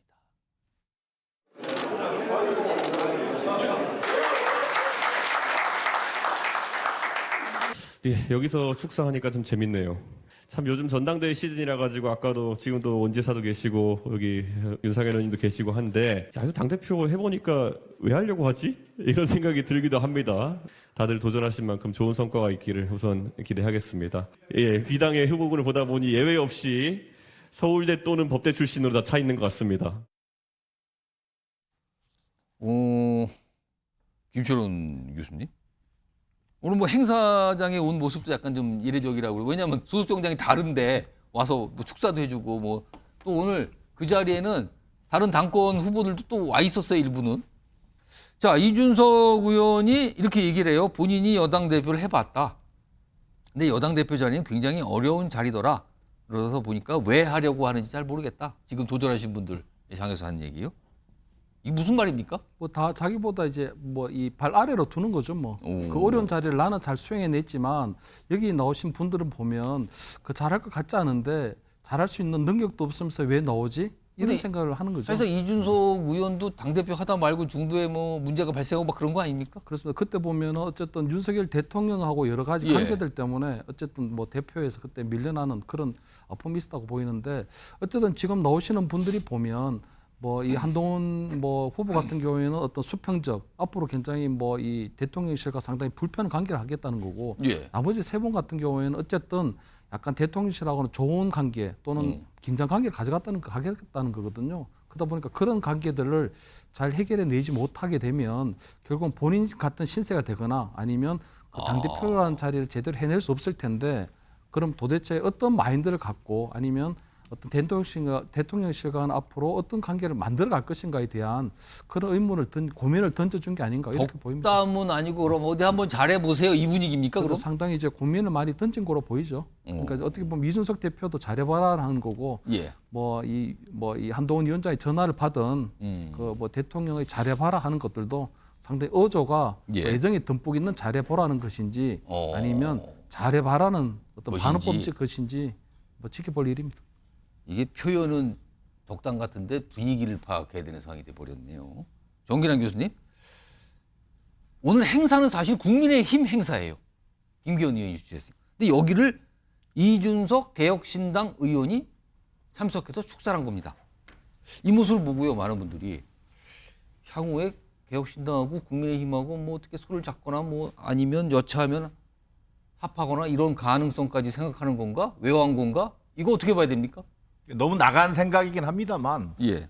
정치권에서 이른바 소속 정당이 다른 경우에도 축사라는 형식을 통해서 축하도 해주고 또 개인적인 친분이 있는 경우에는 예. 또 그 거절하기 좀 굉장히 어렵거든요. 김기현 당대표와 뭐 이준석 지금 현 개혁신당 대표와의 어떤 친분도 남다른 친분도 있었던 걸로 알려져 있고요. 예. 그런 면에서 본다면 충분히 다른 정당의 행사지만 가서 축사할 수 있다. 그러나 이준석 대표 입장에서는요, 상당히 본인이 야당의 어떤 신분이지 않습니까? 예. 야당의 신분임에도 불구하고 소속임에도 불구하고 여전히 대권 주자로서 거론될 때는 또 보수 진영의 어떤 대권 후보로 거론되는 측면이 있거든요. 그렇습니다. 그렇다면은 오히려 이런 공간을 통해서 얼마든지 국민의힘 내부의 보수 지층에도 이준석이라고 하는 존재감을 계속적으로 알릴 수 있다는 측면에서는 이준석 전 대표 입장에서 현 대표 입장에서도 싫지 않은 자리였을 것이다. 이준석 의원 입장에서는 저도 보수입니다라고 말할 수 있는 자리다 그겁니까? 최소한 그런 어떤 본인의 공간을 넓힐 수 있는 여지가 있는 정치인이라고 하는 것을 예. 다시 한번 상기시켜 줄 수 있는 그런 자리였다. 예. 이렇게 볼 수 있겠고요. 또 나아가서 우리가 잠시 놓쳤던 서울법대 출신이 3명이나 있습니다. 예. 라는 얘기는 무슨 얘기냐면요. 지금 총선 참패의 원인이 뭡니까? 결국 윤석열 대통령 용산과 국민의힘이라고 하는 정당 간의 수직적 당정 관계거든요. 예. 자, 윤석열 대통령도 서울대 법대 출신이에요. 자, 수직적 당정 관계 이거 잘해낼 수 있겠습니까? 보니까 서울대 다 법대 출신이던데요. 예. 이런 얘기. 대통령을 과연 극복해낼 수 있겠느냐라는 측면에서 당대표 역할을 얘기하고 있는 거다. 저는 그런 면에서 본다면 1차적으로 볼 때 저는 원희룡 후보가 상당히 가슴이 뜨끔할 것 같아요. 원희룡 후보 같은 경우는요, 뭐 레드팀을 만들어서 예. 역할하겠다. 이건요, 비서실이 하는 역할이에요. 정당의 역할을 그렇게 찌그러뜨리는 발언은 오히려 본인 스스로가 저는 윤석열 대통령의 비서가 되겠습니다라는 얘기로 들린다는 측면에서 예. 상당히 브로드하게 얘기했지만 타겟은 저는 원희룡 후보에게도 상당히 아픈 지적이 됐을 거다라는 그런 생각을 한번 해보게 됩니다. 오늘 저 자리에 원희룡 후보가 참석을 했는데요. 아까 화면에 잠깐 지나갔거든요. 그런데 거기를 특히 겨냥해서 한 말 아니냐 이런 분석이십니다. 자, 지금 국민의힘 여당 상황 짚어봤는데요.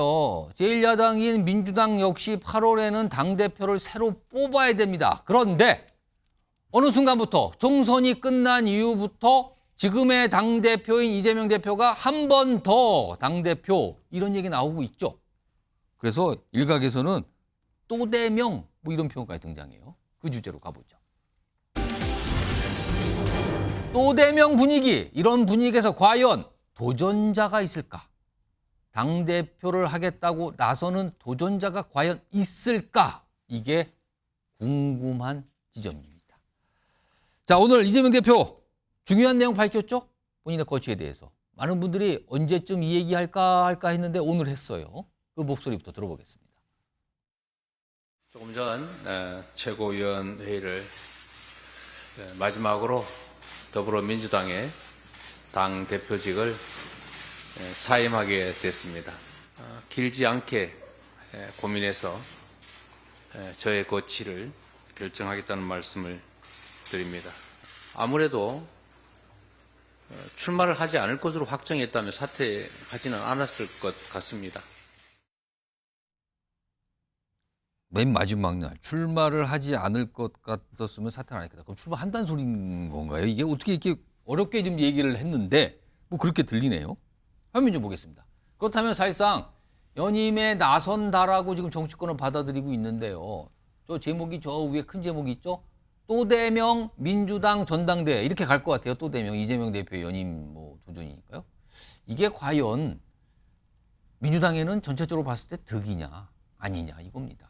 8월 18일 날짜 잡혔죠? 전당대회. 자, 밑에 보면 4가지 칸이 있는데 우선 왼쪽에 위아래를 좀 보겠습니다. 김대중 전 대통령에 이은 두 번째 대표 연임 사례가 될 수 있습니다. 만약에 뭐 아직까지 100%는 아니지만 100% 확정된 건 아니지만 이재명 대표가 다시 한번 당대표가 된다면 두 번째 연임 사례. 그리고요. 당대표가 된다면 지금 뭐 1년 전 사퇴 규정 이런 것까지 다 지금 순지를 봤잖아요. 그렇다면은 지방선거 공천권 등 행사가 가능해졌어요. 자, 그리고 그 옆으로 갑니다. 오른쪽 위아래입니다. 자, 그러면은 당내 이재명 대표 대항마가 없어요, 지금. 그렇게 평가받아요. 그렇다면은 과연 전당대회에 누가 당대표 도전한다고 나올 수가 있겠느냐, 이겁니다. 그렇다면 흥행 자체가 안 된다는 거잖아요. 지금 상대적으로 특검 여당은 후보들이 많아서 지금 흥행 얘기는 걱정 없다 지금 얘기 나오는데 그리고요 사법 리스크 방탄용 아니냐 이 얘기 또 나올 수 있다는 거죠. 그리고 당이 지나치게 이재명 대표 1극 체제로 계속 가는 거 아니냐 이런 지적도 좀 있는 상황인데요. 자 김지호 부대변인 일단 해석을 해보죠. 마지막 아까 영상에서요. 출마를 안 하기로 했다면 사퇴 안 했을 것이다. 이거 무슨 뜻입니까? 그렇다면은 출마한다는 겁니까? 당대표 한 번 더? 출마를 전제로 예. 당대표를 사퇴했다. 이렇게 해석하면 됩니다. 그것도 출마한다는 겁니까? 그러면은? 제가 볼 땐 그렇습니다. 자 그러면은 그리고 또 한 가지는 국민의힘에 비해서 상대적으로 흥행이 저조할 수 있다는 걱정이 있다는데 이건 어떻게 봐야 됩니까? 자, 그러한 지적도 예. 일견 저는 맞는 비판이라고 봅니다. 예. 1극 체제 어떤 강자가 주도하는 선거 판세가 예. 어떻게 보면은 관심을 덜 받을 수도 있습니다. 너무 뻔하니까 많은 분들이 아마 덜 지켜보겠죠. 그리고 저희도 민주당 당대표가 중간에 경질되는 거는 많이 봤어도 예. 이재명 대표처럼 유능한 리더십을 인정받아서 예. 당 구성원들이 이구동성으로 연임해야 된다고 주장하는 경우가 처음이다 보니까 예. 사실 좀 당혹스럽습니다. 그런데 나라 전체가 예. 윤석열 정부의 폭정에 신음하고 있고 안보도 불안하고 이러다 보니까 한 번 더 하자는 리더십이 요구를 저버릴 수가 없고 개인적으로는 저는 이재명 대표의 그런 그 무자비한 그 가족들을 포함한 탄압 수사를 잘 알고 있고 가혹한 재판 뭐 여러 가지로 예. 21년 이후에 혹사당한 그런 체력들을 알고 있기 때문에 좀 예. 많이 가슴 아프지만 예. 어쨌든 당원들과 지지층 국민들이 원하고 있기 때문에 고심해서 도전할 것이라고 보고요. 우리 당의 어떤 그런 경쟁에 관해서 많은 의문을 제시하시는데요. 저희는 사실 민주화 운동을 주도한 그런 많은 훌륭한 선배님들이 계십니다. 예. 그동안 전당대에서 치열한 노선 투쟁으로 예. 그 경쟁을 해왔고 예. 제가 볼 때는 이재명 대표와 좀 다른 생각을 가진 훌륭한 선배님들이 있기 때문에 저는 훌륭한 경쟁자가 나오지 않을까 그렇게 기대하고 있습니다. 그렇다면은 이재명 대표 말고 당 대표 도전한 다른 분이 있다 이 말씀입니까? 지금은 뭐 이인영 의원님도 도전하는 걸로 굉장히 나와요? 고심하고 있다. 아직 전준위가 꾸려지지도 않았고 전당대회를 어떻게 운영할지에 대한 룰이 안 나오다 보니까 도전자가 보이지 않는 것이지 조금 지나면 나오지 않을까 그렇게 생각하고 있습니다. 복수의 후보가 나와서 경쟁을 할 거다 이 말씀이신데 김춘호 교수님은 어떻게 전망하세요? 도전자가 있겠습니까? 이재명 대표 말고 다른? 뭐 사실상 뭐 추대가 되거나 누가 나오더라도 사실 들러리 신세를 못 면할 것 뻔하거든요. 들러리. 그렇습니다. 왜냐하면 지금 이재명 대표 같은 경우에는 그동안 지난 총선을 거치면서 민주당 이재명의 사당화가 된다는 얘기가 있었는데 지금은 사실은 약간 우상화 단계로 넘어갔거든요. 사당화가 아니라 우상화라고 하고 있다고요? 넘어갔습니다. 최근에 있었던 그 뭐 아버지 바로 말씀하시는 그러니까 거예요? 왜냐하면 지금 당권에 일단 당대표를 이게 두 번째 연임하는 게 사실 예. 김대중 전 대통령 이후로 처음이라는 거고요. 두 번째 당권하고 대권 원래 분리를 해왔었습니다. 예. 그러니까 당권하고 대권 한꺼번에 지면 당이 이제 사당화가 되고 또 독재화 할 수 있는 부분이 있기 때문에 최근에 아까 얘기하신 것처럼 어떤 당 안에서 벌써 아버지라는 얘기 나버리면 민주당의 아버지 뭐 이런 발언 그렇기 나왔죠. 때문에 이건 우상화 단계로 넘어가는 거거든요. 그렇기 때문에 지금 이재명 대표에 대한 그 정도의 단계면 사실 누가 나와도 이것은 모의하다. 단지 저는 이재명 대표가 막판에 고심하고 있는 건 하나 있다고 봅니다. 뭡니까? 그러니까 그대로 놓으면 초대가 되는 건 맞는데 과연 이런 상황으로 본인 방금 얘기 드린 것처럼 어쨌든 DJ 이후로 처음 맞이하는 이런 상황에 대해서는 이게 굉장히 엄중하거든요. 본인이 그런 정치적 무게를 받아들일 수 있을까? 두 번째는 어쨌든 국민의힘의 새 대표가 들어서게 되는데 예. 새 대표 체제가 한동훈 체제로 들어선다면 앞으로 향후 2년간은 한동훈 대표가 그동안 해왔던 것처럼 이재명 심판, 조국 심판 같은 그런 걸 계속 들고 놓을 예. 가능성이 높거든요. 그러면 이재명 저격수 역할을 계속 하게 될 텐데 그런 상황이 과연 본인이 대권 과도에 유리할까? 그렇다면 본인이 차라리 이번에 신뢰할 만한 지도부를 구성할 수 있다면 예. 본인은 빠져서 대권 수업이라든가 향후 2027년도 대권을 향한 그런 조용한 행보를 할 수도 있지 않을까 이렇게 보이거든요. 그래서 저는 이인영 의원 같은 경우에는 이재명 대표가 상당히 신뢰할 만한 대표감이기 때문에 추미애 만약에 의원이 나온다면 다르지만 그래서 이재명 의원, 그 이인영 의원과 새로운 믿을 만한 최고위원 체제가 구성될 수 있다는 확신이 된다면 본인이 굳이 추대라는 선택을 안 할 수도 있겠다. 이런 가능성은 그래도 좀 남아 있지 않을까 이렇게는 보입니다. 오늘 이재명 대표가 저런 얘기와 함께 그러니까 사실상 연임 도전에 나선다라고 봐야 되는데 그 이유에 대해서 좀 밝혔거든요. 근데 앞서서 지난 3월에는 당대표 다시는 안 한다. 이거 너무 힘들다. 이런 얘기 했거든요. 그 얘기와 함께 좀 묶었습니다. 들어보시죠. 이거 당대표, 이거 정말 3D 중에서도 3D입니다.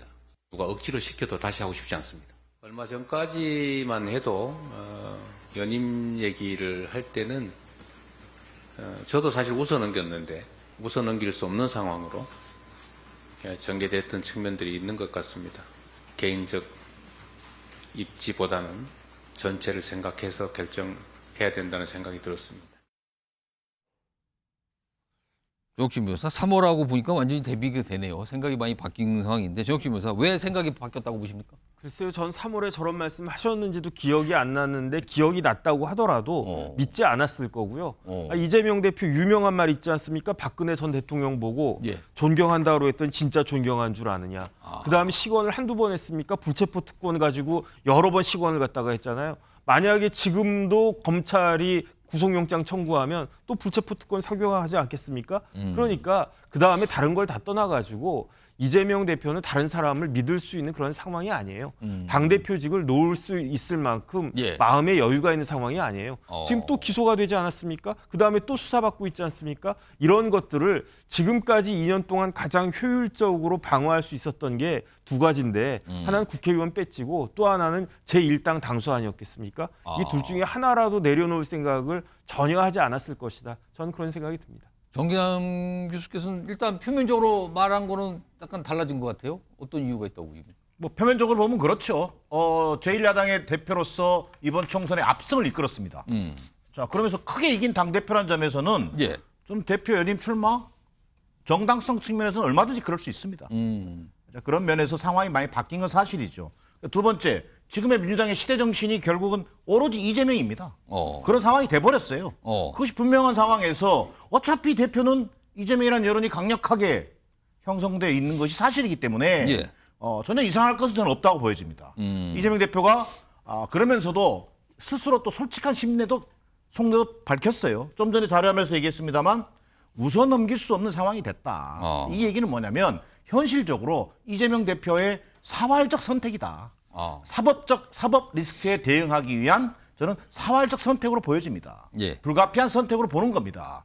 실제로 자, 여러분 기억하시겠습니다만 지난 체포동의안 가결 이후에 자, 영장실질심사를 했던 사람이 유창훈 판사입니다. 유창훈 판사가 구속영장을 기각하면서 쭉 읽어나갑니다. 근데 그 내목 중에 무슨 내용이 있는지 아십니까?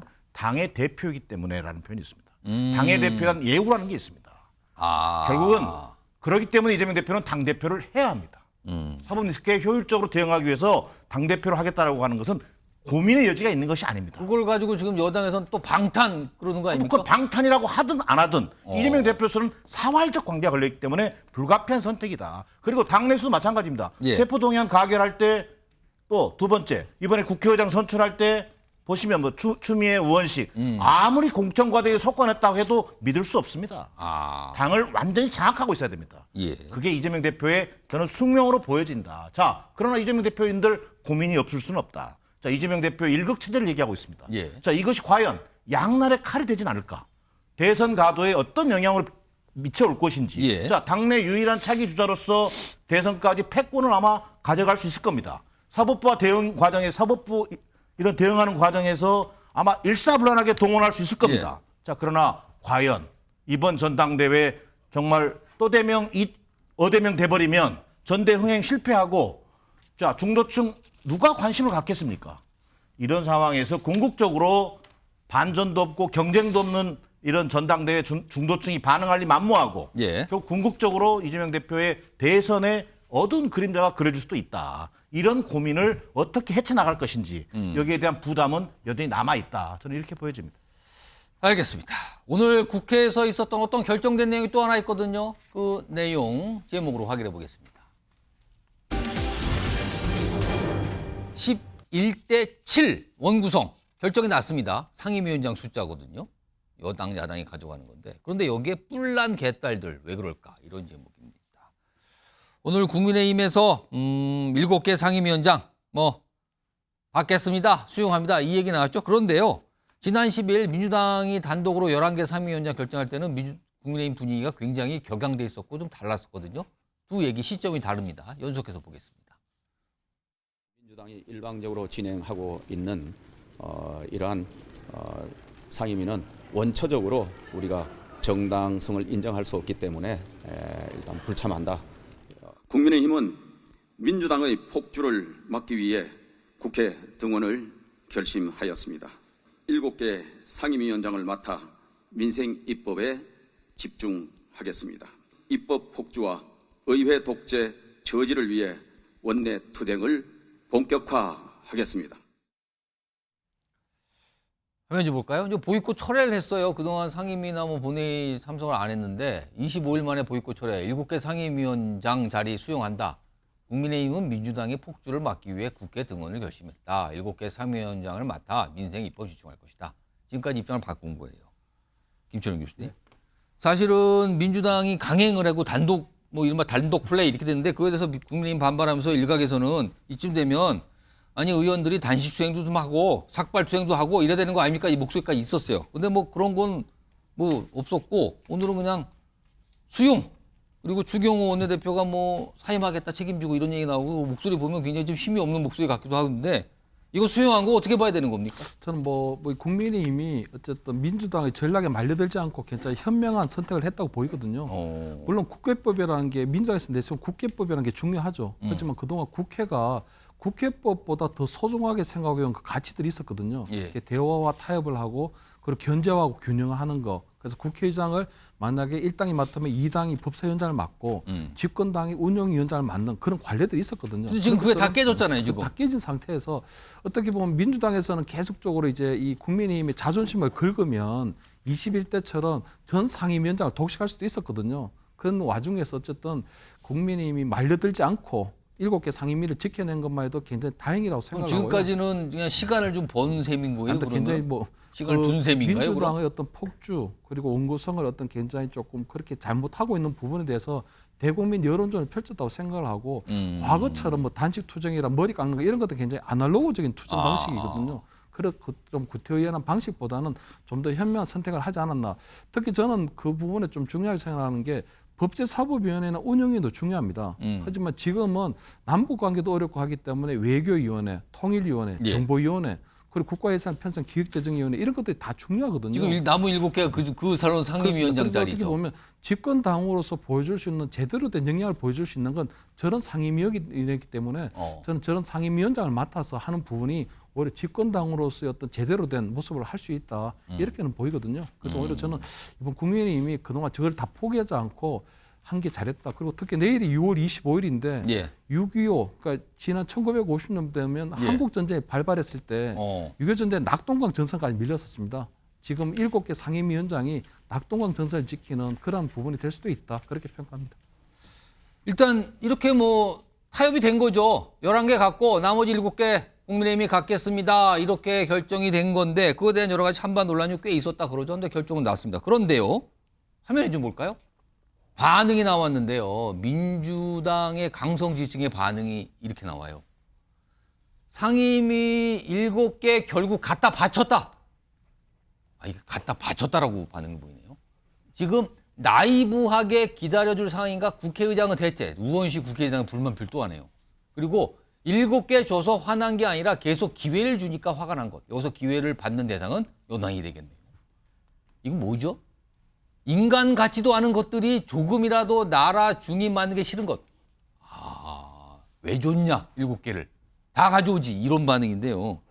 김지우 부대변인. 저 반응은 어떻게 봐야 됩니까?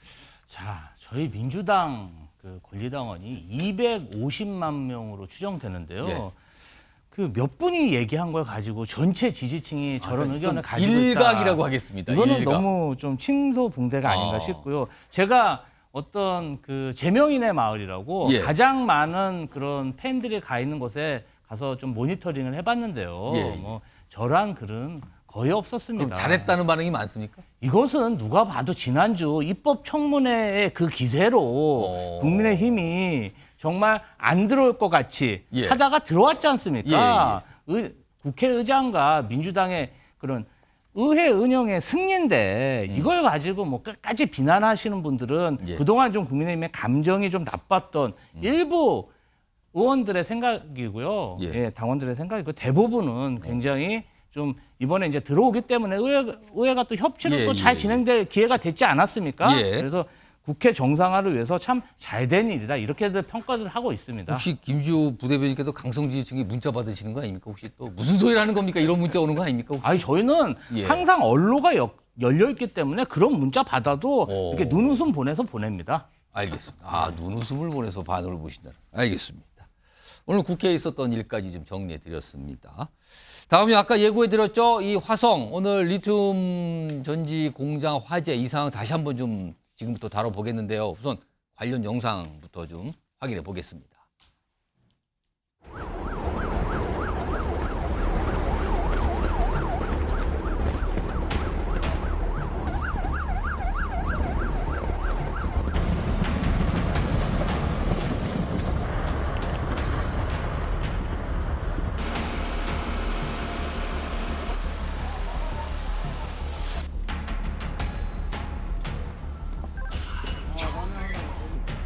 명 실종자 연락이 닿고 있지 않은 분들에 대해서 구조대원들이 계속 수색 작업을 하고 있고 현재까지 8구를 발견해가지고 수습을 해서 병원 장례식장 쪽으로 현재 이송을 하고 있는 상황입니다. 목격자 진술이 있어가지고 그걸 토대로 내부의 수색 구조 작업이 다 끝나고 상황이 정리되면 정확한 원인은 조사할 예정입니다.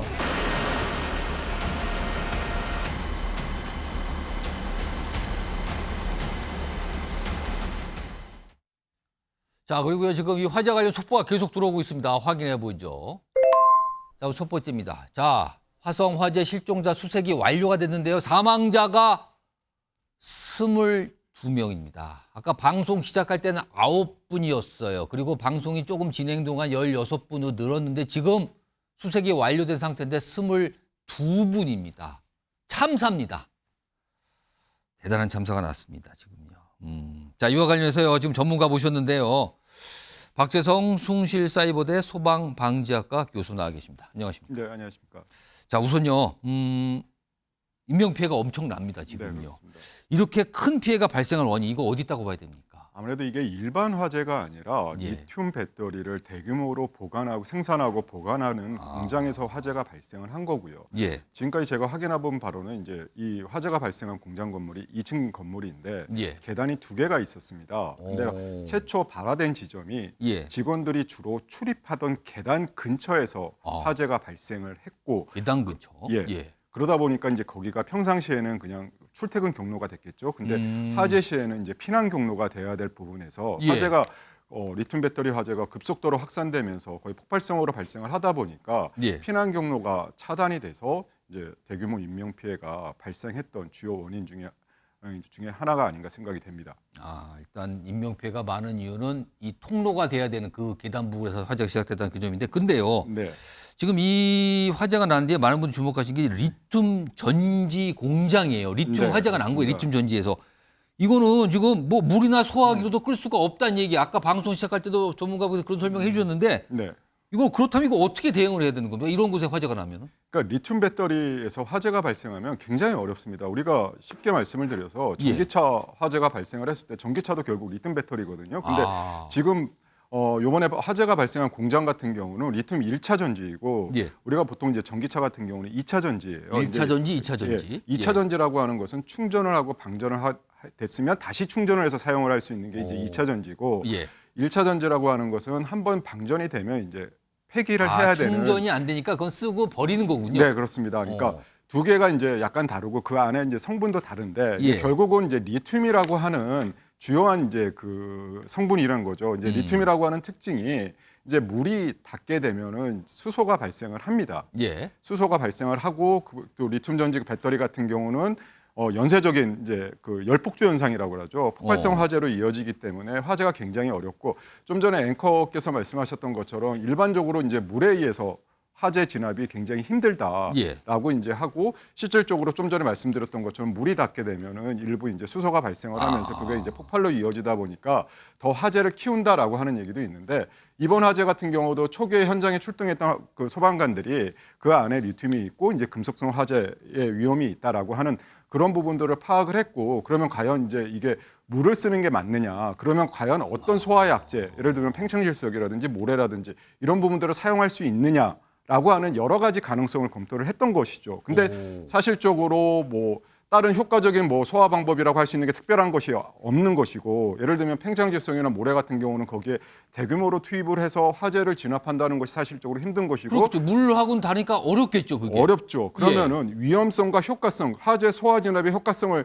대비를 했었을 때 과연 위험성 대비 효과성이 어느 것이 더 좋은가라고 하는 걸 봤을 때 물이라고 하는 것이죠. 그렇기 때문에 물을 사용할 수밖에 없었던 그나마 것이죠. 차선책이 물이다.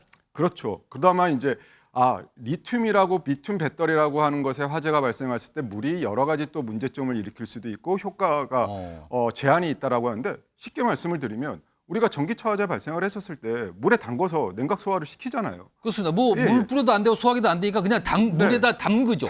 이제 그것도 이제 여러 가지 뭐 같은 리튬 배터리지만 2차다 1차다라고 하고 뭐 그 안에 뭐 세부적인 성분에 약간의 차이는 있지만 뭐 그런 이제 물로 효과를 소화를 했었을 때 그래도 가장 효과적이다라고 이렇게 하기 때문에 이제 그 물을 사용할 수밖에 없는 거고 이번에도 그런 부분 불가피한 부분이 있지 않았나 생각이 됩니다. 지금 속보 또 나오는데요. 지금 이 화성 이 리튬 전지 공장 화재 사망자 22명 가운데 20명이 외국인입니다.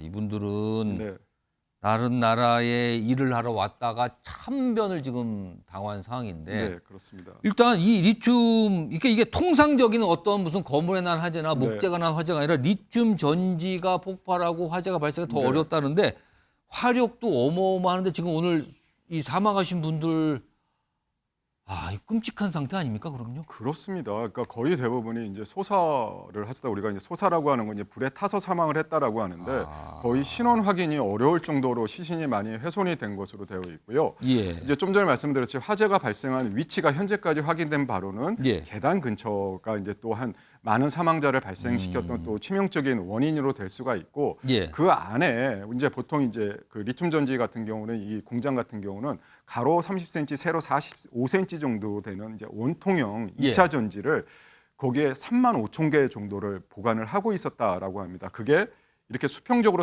보관한 것도 아니고 이렇게 쌓여 있는 형태에서 화재가 발생을 하면서 굉장히 급속도로 이제 우리가 리튬 배터리 화재 때 가장 많이 나오는 얘기가 열폭주 현상이라고 합니다. 열폭주. 이게 화학적으로 연쇄 반응을 일으키면서 굉장히 폭발성 화재로 이어지기 때문에 일반적으로 우리가 이제 뭐 종이가 타거나 나무가 타거나 일반적인 가연물이 타는 화재하고는 연소 속도라든지 화재 가혹도 자체가 굉장히 다르거든요. 그렇기 때문에 대규모 인명피해가 발생을 할 수밖에 없었던 거고 그 공장에서 지금 사망하신 대부분 직원들은 그 공장에 대한 건물 구조를 잘 알고 있었겠죠. 그럼에도 불구하고 피난을 할 수가 없었다는 지금 것이죠. 1층에서 작업하신 분들은 많은 경우 다 탈출하셨던 분이 있지만 2층에서 많은 피해자가 지금 나온 거로 나오고 그렇습니다. 이제 그만큼 이 공장 자체의 규모도 굉장히 크지도 않았음에도 불구하고 이 피난 자체가 힘들었다는 얘기는 그만큼 화재 확산 속도가 굉장히 폭발성으로 빨랐다라고 얘기를 할 수가 있는 것이죠. 지금 아까 리튬 전지 말씀하시면서 1차 전지, 2차 전지 아까 말씀 들으셨죠. 1차 전지는 쓰고 그냥 버리는 거고요. 2차 전지는 다시 충전 가능한. 그러니까 전기차에 있는 배터리가 2차 전지인데 자 그럼 이번 화재는 전기차에서 발생한 화재와 이번 화재는 많이 다른 겁니까? 아니면 흡사하다고 봐야 되는 겁니까? 그러니까 일부 뭐 그 세부적인 성분에서 이제 다른 부분들이 있고 이제 특히 이제 요번에 이제 화재가 발생한 그 전지는 리튬 염화티오닐 전지입니다. 그러니까 여기서 이제 지금도 이제 계속 환경부에서 독성물질 확산이나 이런 쪽 부분에 대한 그 우려나 이런 부분들에 대해서 얘기를 좀 나오고 있고 일부 전문가들도 이제 그 부분에 대해서 말씀을 하고 계신데 여기서 이제 염화티오닐이라고 하는 성분이 얘가 이제 연소가 되면 그 독성 물질을 좀 많이 발생을 시킵니다. 유독가스가 되는 겁니까? 네, 가장 대표적인 게 이산화황하고 염화수소를 발생시키게 되고 얘가 연소가 되면 기화가 돼서 공기 중으로 퍼져 나가기 때문에 이게 이제 주변으로 퍼졌었을 때 주변에 있는 인근 주민들에게도 피해를 줄 수가 있기 때문에 이런 부분들이 좀 그 우려가 되는 부분들이고 이제 이런 것들이 이번 리튬 염화티오닐 그 화재의 또 하나의 특징이다라고 말씀을 드릴 수가 있습니다. 자 그렇다면요. 일단 화재는 발생하고 참사가 발생을 했어요. 그런데 네. 만약에 다른 공장에서도 어떤 공장 이런 네. 비슷한 화재가 또 있을 수 있는 거 아닙니까? 지금 났으니까. 그렇습니다. 그렇다면 만약에 리튬 전지 화재가 발생을 해서 어떤 공장에서 그런 네. 만드는 공장이나 그런 걸 다루는 공장에서 발생한 걸 목격을 했습니다. 봤습니다. 네. 어떻게 됩니까, 그러면? 일단 리튬 배터리 같은 경우는 이제 화재가 한번 발생하게 되면 그 화학적으로 연쇄 반응이 일어나면서 얘가 열폭주 현상이 발생을 합니다. 그러니까 예. 거의 일반적으로 사람에 의해서 소화기로 우리가 이제 주변에 가장 흔한 것이 분말 소화기인데 개에 의해서 화재를 소화하는 것이 거의 불가능합니다. 그렇기 때문에 화재를 발견했을 때는 주변에 빨리 알리고 빨리 이제 피난을 해야 되는 것이 이제 가장 좋은데 예. 그리고 이제 이 워낙 앞서서 말씀드렸던 것처럼 리튬 배터리는 화재가 발생하면 그 화재 성장이나 가혹도가 굉장히 크기 때문에 얘를 보관을 할 때 조금 이렇게 분산시켜서 분리하고 이렇게 구획 내에 각각 공간을 좀 둬야 된다는 말씀입니까? 그렇죠. 그럼요? 예, 좀 해서 이제 어떻게 보면 화재 하중 화재 가혹도를 좀 분산을 시켜서 이제 보관을 해야 되는 것이 좋은데 예. 우리가 이제 일반적으로 이제 건물 내에 설치하는 뭐 ESS라든지 이런 데 같은 경우는 방화 구획을 한다든지 이런 식으로 해가지고 다른 공간하고 좀 이렇게 위험성을 분리를 시키는 그런 조치를 하는데 예. 이 공장 같은 경우는 이제 리튬 배터리를 생산하는 공장이지 않습니까? 그렇습니다. 그리고 요번 같은 경우가 생산하는 과정이 아니라 거의 완제품을 포장하고 이제 출하하기 직전에 이렇게 화재가 발생을 한 경우가 있죠. 그러니까 가능하면 이런 것들을 대규모로 보관하기보다 예. 분산해서 보관을 하고 그리고 생산을 했었을 때는 뭐 이거를 보관을 굉장히 오래 하기보다도 바로바로 출하를 해서 이런 부분들이 한 곳에 많이 모여 있지 않도록 하는 관리적인 부분에서 그러니까 시설적인 부분도 중요하지만 관리적인 부분에서도 이 위험 관리가 굉장히 중요하다라고 말씀을 드릴 수가 그럼 있습니다. 예방이 최선이라는 말씀이신데 네. 그러면은 예를 들어서 어떤 분이 그런 공장에서 일하거나 그걸 다루는 어떤 작업장에서 리튬 전지에 불이 붙었어요. 뭐가 네. 났어요. 어떤 이유에서. 네. 거기에다 물을 끼얹으면 괜찮은 겁니까? 아닙니까? 그러니까 일단 일반인들이 리튬에다가 배터리에다가 물을 끼얹었을 때 그게 효과적으로 화재에 진압하는 게 좀 많이 힘들고요. 거의 불가능하고 앞서 말씀드렸던 것처럼 리튬 같은 경우는 물을 뿌렸을 때 이제 수소가 발생하면서 걔가 화재를 더 키워서 주변에 예. 그 소화를 하려고 했던 사람들에게 큰 피해를 줄 수가 있습니다. 그렇기 때문에 이런 그러니까 가능하면 주변에 소방대, 소방서에 빨리 신고를 하고 거기 주변에 알려서 같이 빨리 피난을 할 수 일단 있도록 빨리 탈출해야 되는 거군요. 네, 예, 안 그러면 순간적으로 굉장히 빠르게 화재가 확산이 됩니다. 이번 화재 같은 경우도 제가 지금까지 파악한 바로는 그 계단 입구에서 쌓아놓은 리튬 배터리에서 예. 연기가 나면서 급속도로 화재가 퍼졌다는 거예요. 그러다 보니까 이 연기를 발견해서 피난을 하려고 할 때 그쪽으로 피난할 수 있는 우리가 이제 피난 여유 시간, 허용 시간이라고 얘기를 하는데 예. 그런 시간 자체가 거의 확보가 안 됐다라고 볼 수가 있는 것이죠. 자, 그럼요. 관련된 오늘 화재에 대해 설명하는 목소리가 좀 있거든요. 영상을 좀 준비가 돼 있는데 들어보겠습니다. 안전관리 측면이라든가 소방시설이 제대로 유지가 관리돼 있었는지 정확한 화재 지점은 어디고 어떤 식으로 연소가 확산됐는지에 대해서는 일단 구조 작업이 다 끝나고 나서 정밀 감식을 해서 원인을 밝힐 예정입니다. 자, 지금 뭐 일단 진화는 됐고요. 그다음에 수색을 완료가 돼서 시신. 그리고 지금 나오는 소식은요. 원래는 23명 처음에 얘기가 있었는데 지금 1명이 연락이 안 된다. 지금 속보로 나와 있거든요. 사망자 22명인데요. 지금 연락주는 1명입니다. 아, 이분이 지금 어떻게 됐는지 지금 많은 분들이 지금 걱정하면서 찾고 있는 상황인데 자, 소방대원들 이런 리튬 공장 이게 이제 보통 화재가 아니에요. 우리가 알고 있는 일반적으로 화재가 완전히 네. 다른 상황인데 네.